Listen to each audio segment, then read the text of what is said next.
வணக்கம்,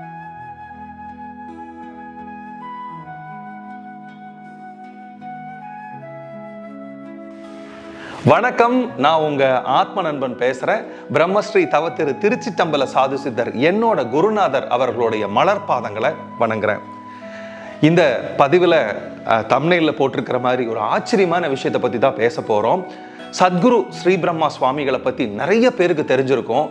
ஒவ்வொரு இடத்துலையும் அவர் போய் இருந்து நிர்விகல்ப சமாதி அடைஞ்சு அங்கே இருக்கக்கூடிய மக்களை ஒற்றுமைப்படுத்தி ஒரு குரு பூஜை ஒரு பர்டிகுலர் டேல பண்ண சொல்லிட்டு எல்லாத்தையும் தியானம் பண்ண சொல்லி அன்னதானத்தை முதன்மைப்படுத்திட்டு போவார் அப்படிங்கிறது உலகறிஞ்ச ஊரறிஞ்ச விஷயம். கோயம்புத்தூர்ல இருந்து ஒரு 50 கிலோமீட்டர் தள்ளி ஒரு மணி நேரம் டிராவல் பண்ணி போனீங்கன்னா கோயம்புத்தூர்லேருந்து ஊட்டி மலைப்பாதையில் போனீங்கன்னா பர்லியார்னு ஒரு இடம் இருக்கும். சுவாமிகள் அவங்க ஊர்ல இருந்து ஒவ்வொரு இடமா டிராவல் பண்ணிட்டு இருக்கும்போது கோயம்புத்தூரை தாண்டி ஊட்டி மலைக்கு மேலே போகும்போது அங்கே நிறைய குகைகளில் தவம் இருந்திருக்கிறாரு. ஆனால் அதுக்கெல்லாம் போகிறதுக்கு முன்னாடி இனிஷியலாக முதல்ல பர்லியாருங்கிற இடத்துல ஒரு குகையில் ரொம்ப நாள் தவம் பண்ணிட்டு போயிருக்காருங்கிறது நிறைய பேருக்கு தெரிஞ்ச விஷயம். நான் ஒரு வீடியோவில் கூட அதை போட்டிருக்கிறேன் நான். ஆனால் அங்கே நான் ஒரு 2-3-4 தடவை போயிருக்கிறேன் பர்லியாருக்கு. அங்கே சுவாமியோட குகை பார்த்தீங்கன்னா இப்போ ஒரு பாறை மாதிரி இருக்கும். அதுக்கு கீழே ஒரு கன்ஸ்ட்ரக்ஷன் மாதிரி பண்ணியிருப்பாங்க. முன்னாடி ஒரு சின்ன டோர் இருக்கும். நீங்கள் ஓப்பன் பண்ணி உள்ளே போய் உட்காந்து தியானம் பண்ணலாம்.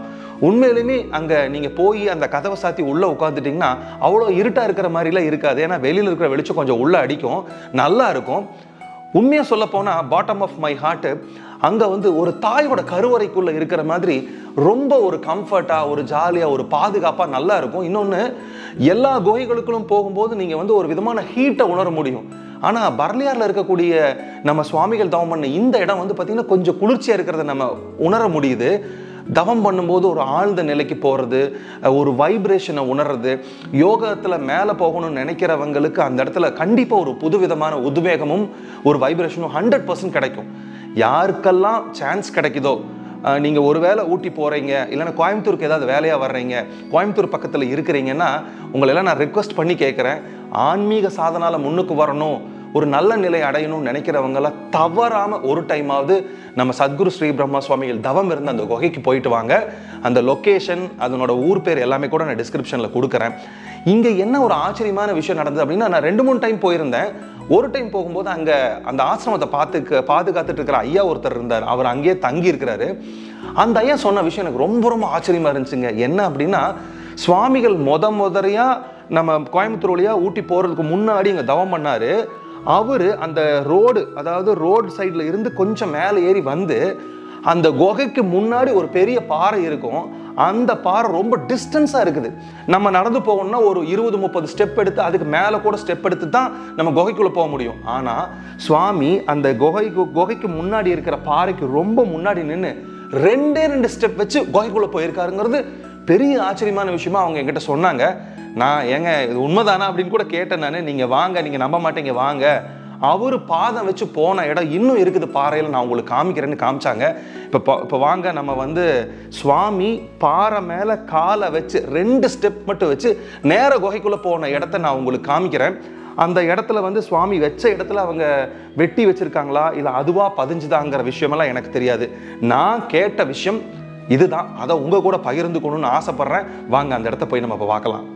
இப்போ நீங்கள் பார்த்துட்டு இருக்கிற இந்த பாறை பார்த்தீங்கன்னா சுவாமியோட குகைக்கு முன்பகுதியில் இருக்கிற பாறை தான் நீங்கள் பார்த்துக்கிட்டு இருக்கீங்க. இங்கே இருக்கிற அந்த ஐயா ஒரு விசித்திரமான விஷயத்தை நம்மக்கிட்ட பரிமாறினாங்க. என்னன்னா, சுவாமிகள் அவரோட பாதத்தில் 2 எட்டு வச்சு அப்படியே குகைக்குள்ள போனதா சொன்னாங்க. இது கேட்கறக்கே ரொம்ப பிரமிப்பாகவும் ஆச்சரியமாகவும் இருந்தது. இப்போ நீங்கள் பார்த்துட்டு இருக்கிற இந்த செங்கல் ஒரு சாயத்தில் இருக்கிற இந்த கட்டடம் இப்போ கட்டப்பட்டது. சுவாமிகள் வரும்போது இது இல்லை, பாறையோட அடிப்பகுதியாக தான் இருந்துச்சு.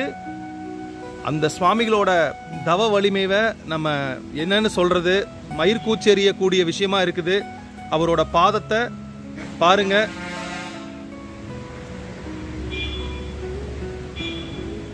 இப்பவும் இந்த பாதத்துக்கு சிறப்பு பூஜைகள் பண்ணி வழிபட்டுக்கிட்டு தான் இருக்கிறாங்க.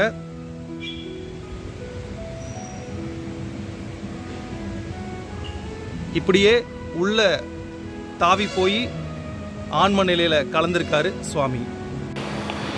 எல்லா யோகிகளும் ஞானிகளும் ஒவ்வொரு விஷயத்த வலியுறுத்துறாங்க. அவங்க ஒரு இடத்துல தன்னோட சக்தி மையத்தை நிறுவிட்டு போறாங்க, தன்னோட எனர்ஜி கொடுத்துட்டு போறாங்க. அந்த மாதிரி தான் சத்குரு ஸ்ரீ பிரம்மா சுவாமிகள் அவர்களும் ஒவ்வொரு இடத்துல பண்றாங்க. இந்த மாதிரி விஷயத்த நம்ம கண்ணால பார்க்கறது கூட நமக்கு ஒரு புண்ணியங்க. இன்னும் நிறைய இந்த மாதிரி விஷயத்த உங்ககிட்ட கொண்டு வந்து சேர்த்துறேன். இன்னொரு நல்ல சந்தர்ப்பத்தில் சந்திக்கிறேன். நன்றி, வணக்கம்.